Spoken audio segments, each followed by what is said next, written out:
Alaskan bush peoples reveal Ami's cancer prognosis, please pray. Ami Brown from Alaskan bush people is diagnosed with lung cancer.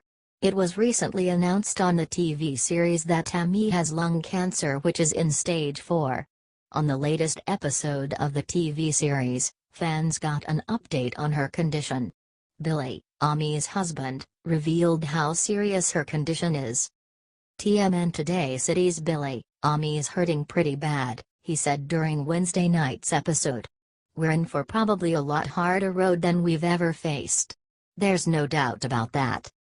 Sheila McCormack, the executive producer, delivered the treatment news to the family on the show.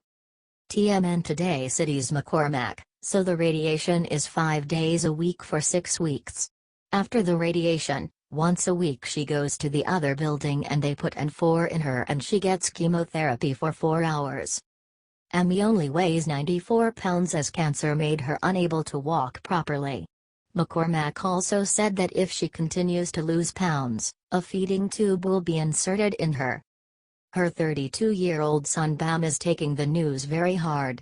He said while he was hugging his mother, he felt how thin she was.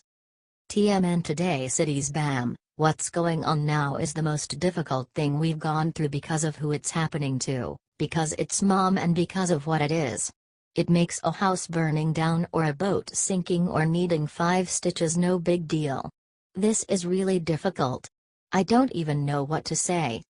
The Brown family is saddened by Ami's condition. However, they are fighting to save her life. In this case, they should be prepared for the worst-case scenario. Cancer is one of the leading causes of death worldwide. In 2012, cancer took 8.2 million lives worldwide. It is expected that this number will rise in the next 20 years. Our thoughts and prayers are with the Brown family during this hard time.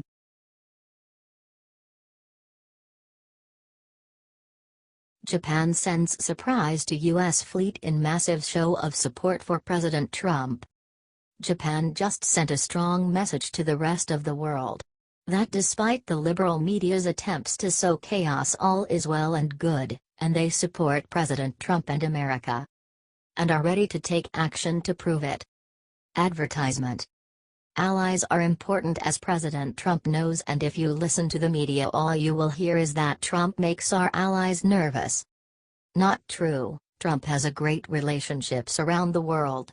And after North Korea threatened to attack Guam, Japan proved their loyalty. Japan's new defense minister came out today and said he stands with Trump and added a special surprise for our Pacific fleet that is in harm's way should any missiles fly. Advertisement. He said that his country's military could shoot down the missiles before they reach Guam. Japan said they will activate its Aegis destroyer missile defense system, Defense Minister Itsunori Onodera told the National Diet, Japan's parliament, in response to North Korea's threat. According to Reuters, a spokesman for the Korean People's Army, KPA, threatened. The KPA strategic force is now carefully examining the operational plan for making an enveloping fire at the areas around Guam with medium to long-range strategic ballistic rocket Hwasong-12 in order to contain the U.S. major military bases on Guam, including the Andersen Air Force Base.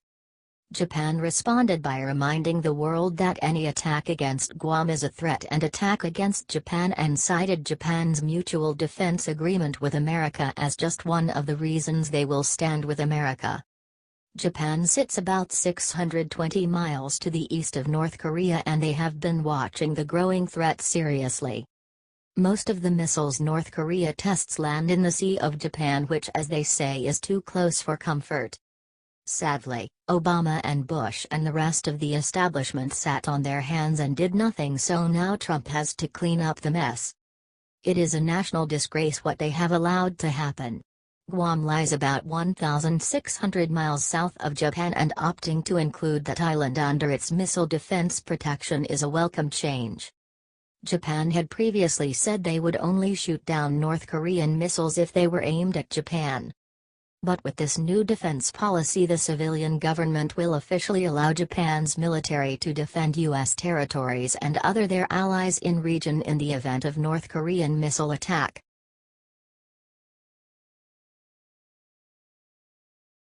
This is justice. Criminal illegal alien leeching welfare for 20 years gets deported to Mexico. If you ask the lying lefties about the immigrants, they will say that they are the most innocent people that ever lived on this planet. They will add how they are not violent and that they do not represent a threat to the American society. They will say anything different from Trump's opinion, all in order to make him look bad. That is why they attack the president about his decision to sign the travel ban. Well, the travel ban is actually the best thing that happened to this nation. Thanks to it, the real danger will no longer walk freely. Proud Patriots reports that a mother of 4 living in Ohio was deported to Mexico after a traffic stop exposed her for being illegal for nearly 20 years. According to reports by CBS News, 37-year-old Beatriz Morelos Casillas was arrested for driving without a license near Cleveland, Ohio. After the arrest, she was deported back to Nuevo Laredo, one of the most dangerous places in Mexico. Her husband, on the other hand, has a legal working visa.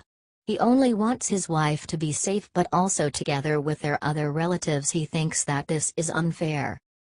Christian Enrique Gutierrez Morelos and his wife, Sonia, are aching over the quick deportation of their Aunt Beatriz.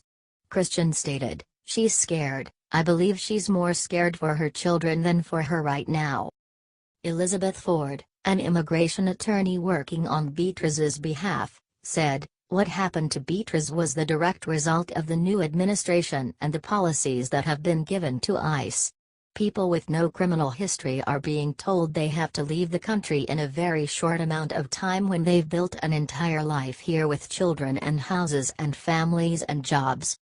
Thomas Homan, acting ICE director, responded, "ICE prioritizes arrests based on criminal threats, national security, those who violate immigration laws." They defend her by saying how the woman is decent and didn't have any criminal history. Are you kidding me? She lives illegally in here for 20 years. She was even driving without a license. Are their relatives concerned about her children? I ask, considering the fact of the careless position she put them in.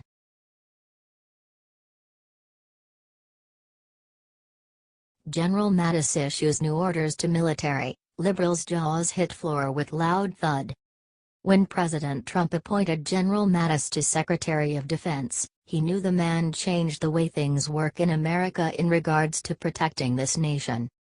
The former Marine only has one concern in his life. He wants to make the U.S. military the biggest, most lethal group in the world.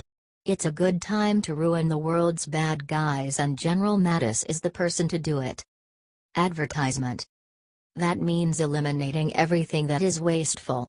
The sensitivity training needs to go because it doesn't make the military stronger.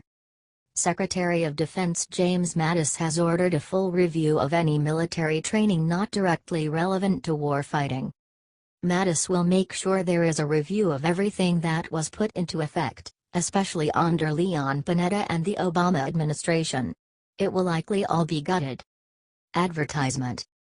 I want to verify that our military policies also support and enhance warfighting readiness and force lethality, Mattis said. Mattis also asked for a review into what should be done about permanently non-deployable service members. For years the politicians have ruined the U.S. military. They wanted to make the military a social experiment. It's been horrible that they think it's appropriate to push political correctness and social policies that ruin the military ever seen on this planet. Our soldiers, airmen, Marines, and sailors don't need to be bothered with sensitivity training. They need to know how to take orders, operate their weapons, and win battles. They don't have time to entertain the stupid notions invented by liberals who never served their country. The U.S. military is not a democracy. Nor is it a place for political nonsense. It is the single force that preserves our country and our freedoms. The America military will be prosperous again. It's too bad this didn't happen sooner.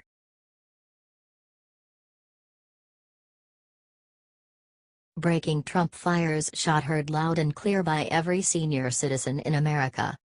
Every single senior citizen in America knows how expensive the costs of prescription drugs are. Just as every single senior citizen knows the real tragedy in America is that people who have paid into system all their lives are asked to pay more when they finally try to redeem their already earned benefits. It is a scandal, and I consider it a form of blackmail. For when you are sick or start a drug regime as you get older, you got no leverage. Advertisement. Even though you paid into the system your whole life, it is an unnecessary burden on a population that has already given everything and sacrificed much to keep the American dream going full tilt.